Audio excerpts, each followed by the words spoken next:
Hi everyone, welcome back to the second part of my Pokemon Day 2022 ranking video, in which I rank all 26 Pokemon films, including the TV movies. If you haven't seen part 1, go check it out, then come back to watch this, since now we're going to be looking at the top 12 films. And most of all, please remember that this is all for fun, and all rankings are just my opinion. So if you disagree, that's totally fine. And now, without further ado, let's get into the movies. Coming in as the lowest ranked Johto film, but still in the top half, we have number 12, The Legend of Thunder. This TV movie was also split into 3 parts and used as the pilot for the Pokémon Chronicles series, and it's not hard to see why. From the get-go, it is economical with its time, it quickly establishes its cast of characters with enough personality on display to make them distinct and endearing.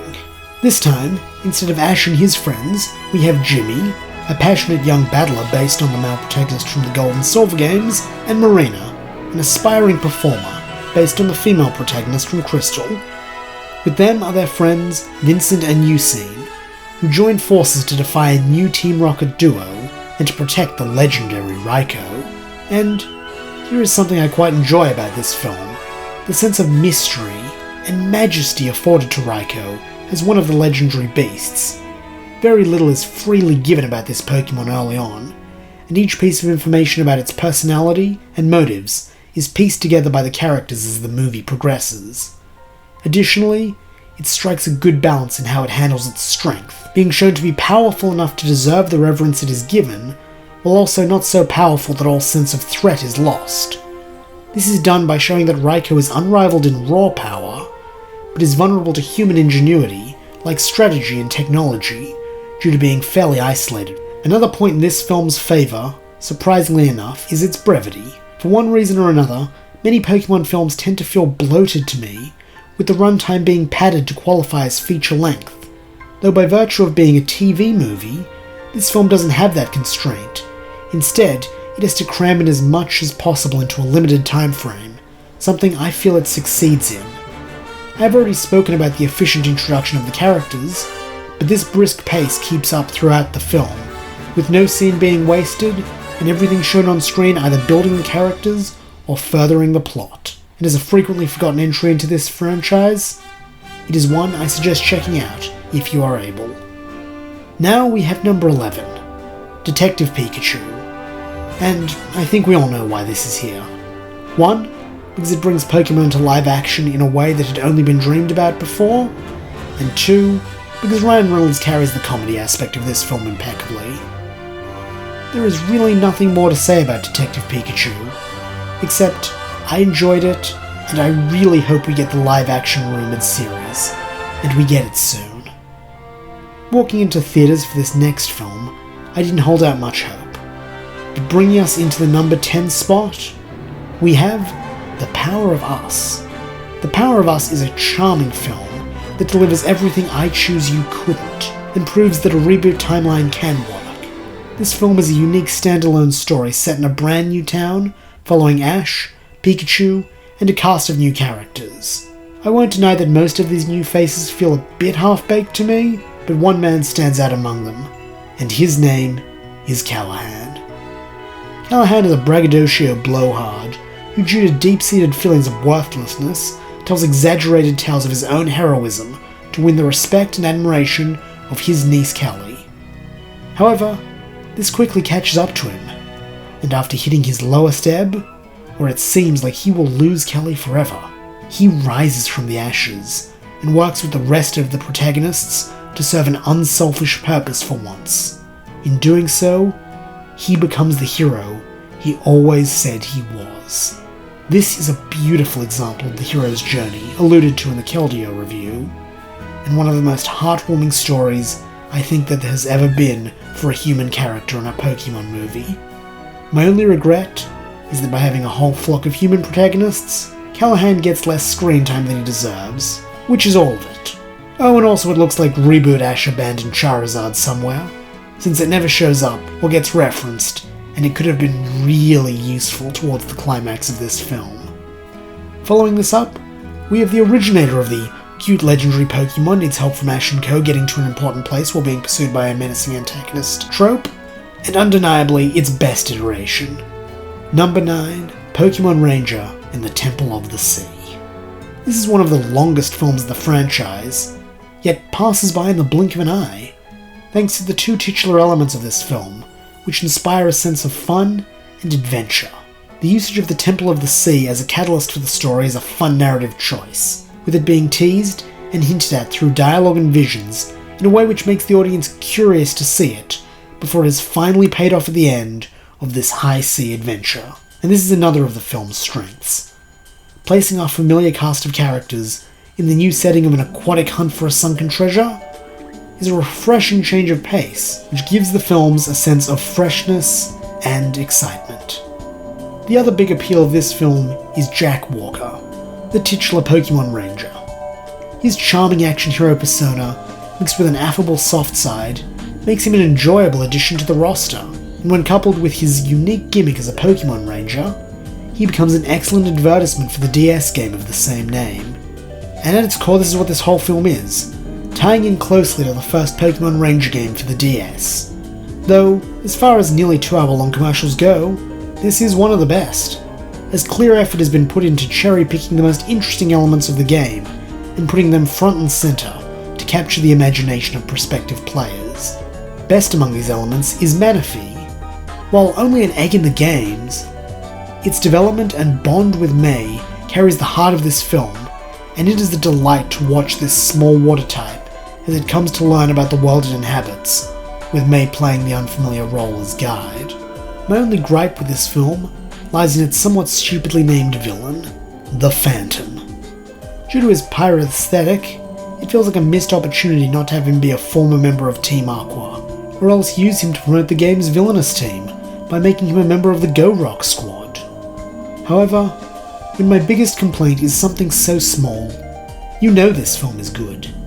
And best of all, it achieves exactly what it intends to, by making me want to bust out my DS and play the Pokemon Ranger series all over again. Next up, we have number 8, Arceus and the Jewel of Life.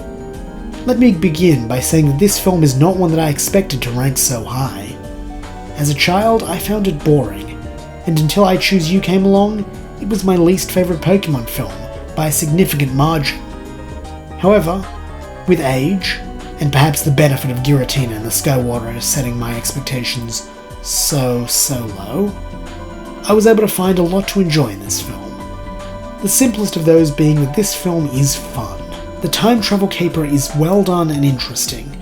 Team Rocket feel well used, which is rare in Pokemon films, as anchor characters to the calamity present, while also creating dramatic irony by mirroring what Ash and Co. in the past are seeing, but misinterpreting what they find. And the new characters like Sheena, Damos, and even that old nameless guard feel like valuable additions to the team. Furthermore, this film thrives in its continuity, justifying the events of the previous movies in its trilogy, those being Rise of Darkrai and Giratina and the Sky Warrior, in a way which makes everything seem to make sense and feel like it was all building to this.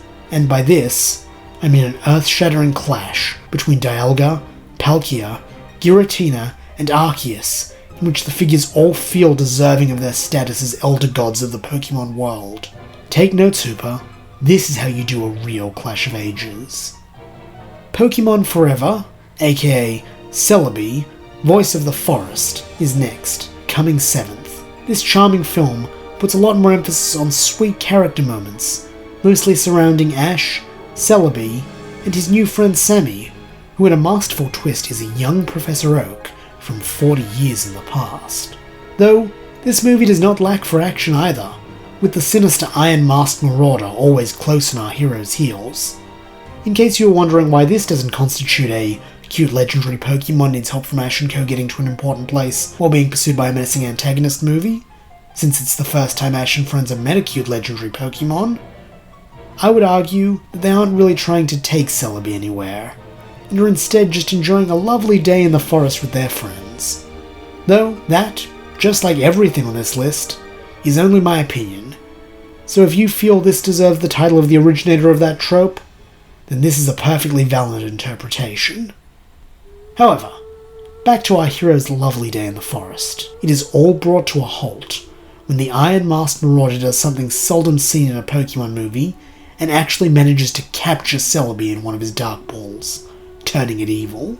After this, it wreaks havoc at the center of a giant CGI twig mech, which probably looked great when I was a kid, but is a little obtrusive during the scenes where Ash and Sammy are hand-drawn characters inside a CGI setting. But thankfully, the mech doesn't last long, thanks to Ash and Sammy's friendship with Celebi, but the effort of freeing itself costs Celebi its life. And in another rarity for Pokemon films, the cast openly discuss Celebi's death. No "leave this world" or "be destroyed" euphemism this time. They say die like 4 times in one scene, and it makes their pain feel more real. It also makes the joyful scene that follows more palpable, when all the Celebi from across time come to revive their fallen friend. Backed by a haunting vocal track with minimal instrumentation, which goes from mournful to triumphant, this scene is a thing of beauty that has stuck in my mind for 20 years, and I think it will forever. And before we move on, just a little Easter egg for Zoroark Master of Illusions that helped boost it up the rankings, but I didn't want to talk about it because it ties closer to this movie. Whenever Celebi is on screen in that movie, a happy choir version of Celebi's revival theme is playing in the background.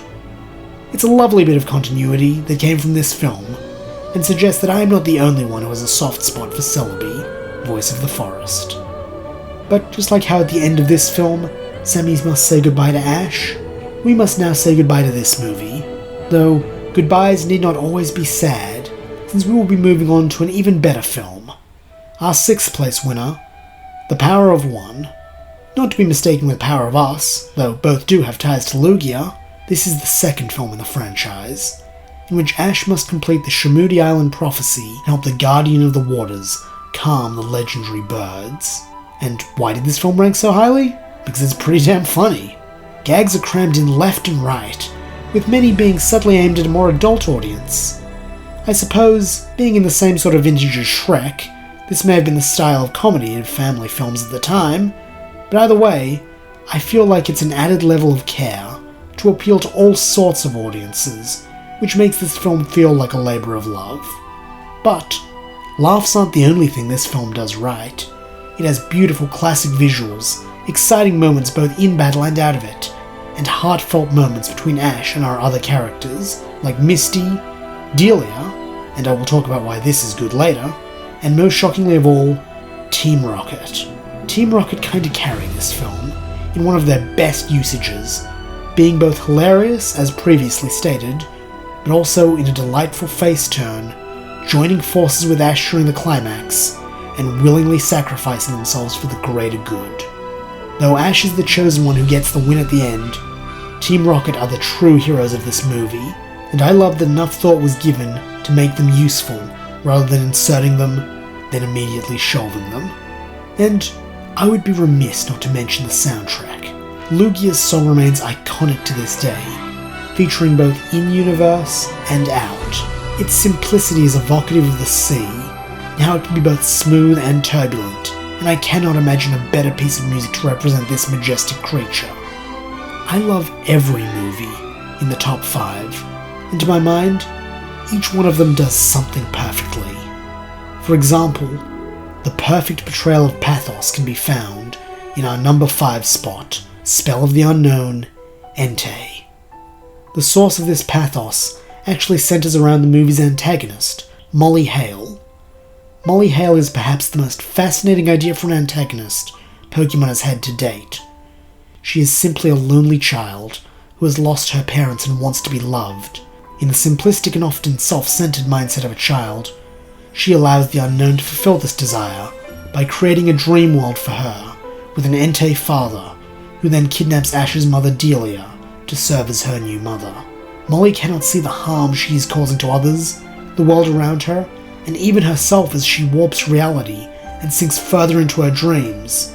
So I suppose the Black and White games were right when they said, there is nothing more beautiful and terrifying than innocence. This film has a delightful depth to its psychology. with Molly's dream world being the manifestation of her unfiltered id. For those unfamiliar, the id is the part of the subconscious linked to desires and impulses, and in most people, the ego and the superego are used to regulate the id. However, the unknown only seem to manifest Molly's id, and so it takes Ash and friends, who act as the realistic ego, and Delia, who takes the role of the moralistic superego, to guide Molly back to a healthier mindset. I love this resolution, since it allows our main cast to flourish and show some depth rather than solving every problem through fighting or yelling. And best of all, Delia gets plenty of spotlight, showing her compassionate side, as well as her inner strength, in a way that makes her more than just a 2D shonen mom archetype, a glow-up that she well deserves, as a character who has been around as long as Ash, yet is often overlooked. This film is a feast for your heart and your mind. It is a must-watch for any Pokémon movie marathon. But maybe Freudian psychology isn't what you want in your Pokémon films. So, instead, can I offer you some fun? And if you want fun, look no further than number 4, Pokémon Heroes. This film is enjoyable from the get-go.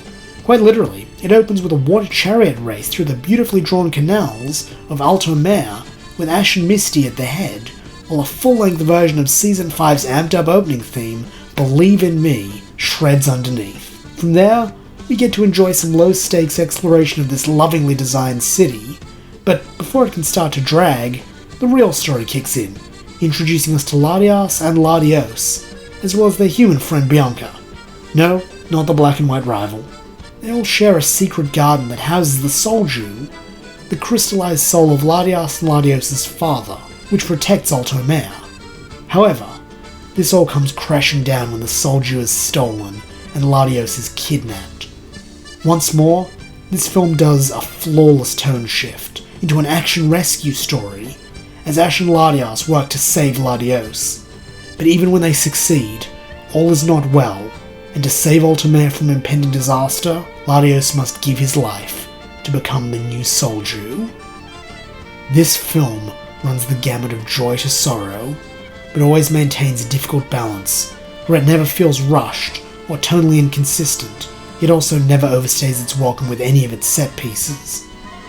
The broader range of emotional states is what put it over Spell of the Unknown, though I will admit, these two were some of the hardest to rank, since I love them both so much. However, there is one decision that was even harder to make, and that is determining the order of these final 3 films, since I adore each of them with my whole heart. I also notice that each of them has a few commonalities that sets them apart from the rest. If you don't mind, I'd like to discuss them before we get into 3, 2, 1. The first common trait is that all 3 of these films have a perfect balance of action, fun, and heart. Other films like Spell of the Unknown might nail heart, while Heroes handles the fun aspect flawlessly, but only these 3 films, in my opinion, perfectly balance all of them. The next thing they do flawlessly is explore the notion of a true hero, as one who does what is right because it is right, and because it serves more than just themselves. None of these heroes act in the name of personal gain, and in fact, many of them perform their heroisms at great personal cost, which makes them only more admirable. Credit where credit is due, Darkrai in Rise of Darkrai, and Latios in Pokémon Heroes also fit the category of true heroes. However, what keeps their films out of the top 3 is a lack of that perfect balance, and other gripes listed in their reviews.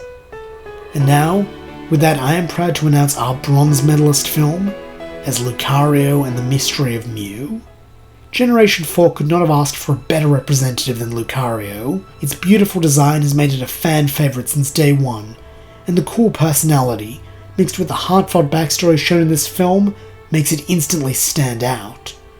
Starting as a gruff fish out of water, who has been betrayed by the hero Sir Aaron, its mentor, Lucario steadily developed throughout the film via the use of flashbacks that allowed the audience to go on the journey with this Pokémon, as it learns to trust again and forms a touching friendship with Ash.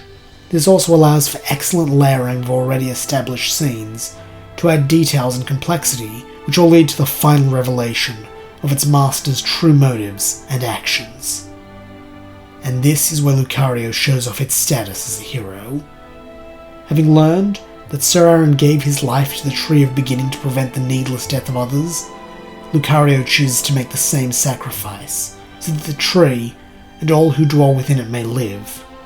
In doing so, he proves that he is exactly like his idol, both through his sacrifice and the fact that he chooses to shoulder this cost, when it would have been easier to allow another to die in his place. Lucario's death scene is utterly perfect, from the visuals, to the acting, to the musical score, and I am not ashamed to admit that on most viewings it elicits some tears from me. And then, as the pièce de résistance, it finds a way to turn tragedy into joy, showing that though Lucario is gone, its aura still lives on through Ash, and its spirit is at last reunited with Sir Aaron. But at this point you may be asking why this film is only in third place if I love it so much. Simply put, this film has one scene that drags on just a little bit. Yes, that's it. In a contest of 3 near-perfect films, I had to get down to this level of nitpicking. In this case, Lucario and the Mystery of Mew's Pokémon party scene in the attic takes a bit long to get to the point where the Weebiles attack, and during that time, it provides neither heart nor action, with the intended fun element feeling a bit forced rather than actually being fun. That said, this film still has my highest recommendations, and deserves a viewing, if for no other reason than a chance to bask in its final scene. After Bronze comes Silver, and so it's time to talk about the penultimate film on our list. And in this case, number 2 is the TV movie Mewtwo Returns. As the first instance of digital ink and colouring in a Pokémon film, this film's visuals pop, with colour and crisp lines that make it stand out from the crowd. But even the beautiful visuals do not hold a candle to this film's greatest strength, being its use of plot and character. As the sequel to the first movie, it reunites us with Mewtwo and his clone Pokémon, while they try to grapple with their place in this world. Mewtwo in particular is torn between his desire to give his friends their freedom, knowing firsthand what it feels like to be caged, and keeping them safe, since he's equally aware of the cruelty of humans. This creates a rich sense of pathos, where neither side is ever shown to be right or wrong, in a surprisingly nuanced manner, which makes the audience consider their own stance on Mewtwo's dilemma. However, before this philosophical debate grows stale, the most menacing threat in any Pokémon movie enters the picture, and this is none other than the Team Rocket boss, Giovanni, hell-bent on retrieving what he considers his property. This leads the two leaders into a clash of wills, where the future of all Pokémon, born or cloned, hangs in the balance. And this is where Mewtwo's heroism comes to the fore. When Giovanni realizes he cannot defeat Mewtwo through raw power or force of will, and so proceeds to force the clone's hand by threatening to perform unspeakable experiments on his clone friends, unless Mewtwo submits to physical torture, which will either kill him or bend his will to Giovanni's. Mewtwo submits for the sake of the others, but even still does not allow his will to be broken, choosing to fight and die rather than serve Giovanni's evil purposes again. And die he nearly does, being mortally wounded in his escape from the machines. But thankfully, his life is saved by Ash, who has spent this movie trying to find and rescue Pikachu after a kidnapping by Team Rocket gone awry. And this plotline is another point to this film's credit, as much of the comedy can be found here, as well as a fantastic characterization of Ash that is rarely seen, where he is serious in demeanour, single-minded in his determination to find his friend, and will go to any lengths to rescue Pikachu. This is the path that leads Ash to Mewtwo, and for the second time, he opens the clone's eyes to a flaw in his logic, and in doing so, clears the last shadows of the past, clouding Mewtwo's heart, and thus allowing him to finally be at peace. And at this point, the film is nearly at its end, but still has time to deliver a thrilling climax, in which a now whole Mewtwo is able to use the full force of his might to drive Giovanni and his cronies from the clone's sanctuary, and ensure they will never trouble them again. It is a gripping finish, wrapped up with a touching final scene, in which Mewtwo learns from his past mistakes, and allows those with good intentions to keep their memories of him, before heading out into the world to protect those who still need his protection. And speaking of memories of Mewtwo, I suspect it must be pretty obvious which movie will be receiving the top spot on this list. And I will admit that it is perhaps an obvious choice, but sometimes things are obvious because they are true. And one thing I believe is true is that the best Pokemon film is also the first one. Mewtwo Strikes Back. Mewtwo Strikes Back is the film that proved that Pokemon has a place on the big screen, and the film to which all subsequent films in the franchise pay homage. It weaves heart, action, and fun throughout the movie, to the point where no scene isn't brimming with at least one of these traits. And on top of this, it adds a genuine sense of menace. Just as Mewtwo is a complex hero in the sequel, in the original, he is a deep villain who relatably seeks purpose, but has been emotionally scarred by human cruelty, to the point where he has closed his heart and become just as cruel as those who hurt him. Believing that the only world where clones can be safe is a world where only they exist, he plots to wipe humanity and Pokemon from the face of the earth. But at every turn, his ideology is challenged by that of Ash and his friends, who exhibit a philosophy of kindness, friendship, and cooperation. This comes to a head when all-out war breaks out between the clones and the originals, with Mewtwo facing off against Mew, from whom it was cloned, in a lethal duel. Here, Meowth of all people shares the first of this film's brilliant moral lessons, when he says, "We do have a lot in common. The same earth, the same air, the same sky. Maybe if we started looking at what's the same, instead of what's different, well, who knows?" That is one of the truly wonderful parts of this film. It speaks to a deeply human message of unity and understanding, something people have struggled with since the beginning of time, yet it is summed up so simply here. Yet unfortunately, this quote isn't left to hang long, since Mew and Mewtwo's battle has escalated, and all around them, it appears that the battling Pokemon are on the verge of death. Refusing to allow this to happen, Ash runs in between Mew and Mewtwo's incoming blasts, and gives his life trying to stop the fighting. 26 years on, and this is still Ash Ketchum's greatest character moment, in which he proves himself a true hero, worthy to be the face of this franchise for decades to come. Ash knows he lacks the power to force these behemoths to halt their fight, so he uses the only thing he has, the strength of his convictions, to make them see what they are doing. Now, I don't believe this means Ash knew he would die, and so intentionally became a martyr. Rather, he put himself directly in the center between the two champions, so they could do no harm to each other, showing that he wanted to protect both the clone and the original. What follows is a scene that every Pokemon fan knows. Ash's body turned to stone, while Pikachu tries desperately to rouse his best friend, but his efforts are in vain. Tears then begin to fall from the Pokemon, their clones, the humans assembled, and every audience member who has a heart, as the evocative and moving Tears of Life plays. And through these tears, Ash is revived, finally opening Mewtwo's heart and quelling his rage as he realizes what this human was willing to sacrifice. And here we get our other lesson, directly from the mouth of Mewtwo. I see now that the circumstances of one's birth are irrelevant. It is what you do with the gift of life that determines who you are. What better message is there for a film that preaches love and acceptance? A perfect film wrapped up in a perfect bow. And I could go on, doing a full retrospective of everything that this film does right. But by now, you're all probably getting pretty sick of listening to me. So I'll wrap this up by saying thank you so much for going on this journey with me. Stay safe, happy Pokemon Day, and here's to another 26 years.